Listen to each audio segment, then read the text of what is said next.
시각 뉴스룸입니다. 오늘 0시 기준 국내 코로나19 신규 확진자는 665명입니다. 사흘 연속 600명대를 보이고 있습니다. 수도권에 긴급 사태가 발령된 일본에서는 사흘째 7,000명대 확진자가 나오고 있습니다.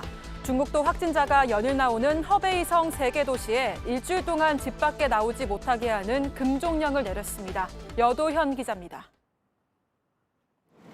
오늘 0시 기준 국내 코로나19 신규 확진자는 665명입니다. 지난 8일부터 사흘 연속 600명대입니다. 신규 확진자 중 지역 발생은 631명, 해외 유입은 34명입니다. 지역사회 감염 사례는 전날보다 35명 늘어 다시 600명대가 됐습니다. 수도권 임시선별검사소에서도 확진자가 88명 나왔습니다.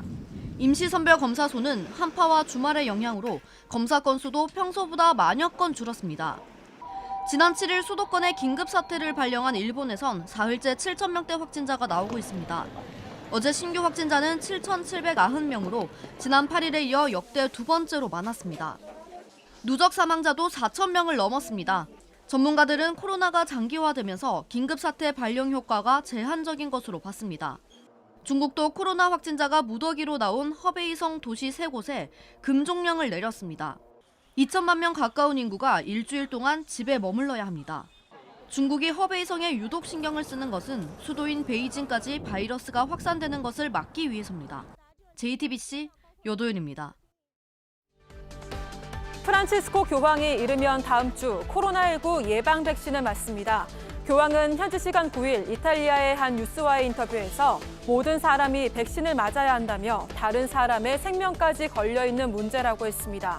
교황은 백신을 부정하는 것은 목숨을 위태롭게 하는 것이라고 덧붙였습니다. 일본 정부가 최근 서울중앙지법의 위안부 배상 판결을 유엔 국제사법재판소 ICJ에 제소하는 방안을 검토하고 있는 것으로 알려졌습니다. 아사히 신문은 일본 정부 고위 관계자의 말을 인용해 ICJ 제소가 유력한 선택지이며 한국 정부가 응하지 않으면 입장이 좋지 않게 될 것이라고 보도했습니다. 하지만 우리 정부가 의무적으로 재판에 응해야 하는 ICJ의 강제 관할권에 동의하지 않았기 때문에 제소에 응하지 않으면 소송은 무산됩니다.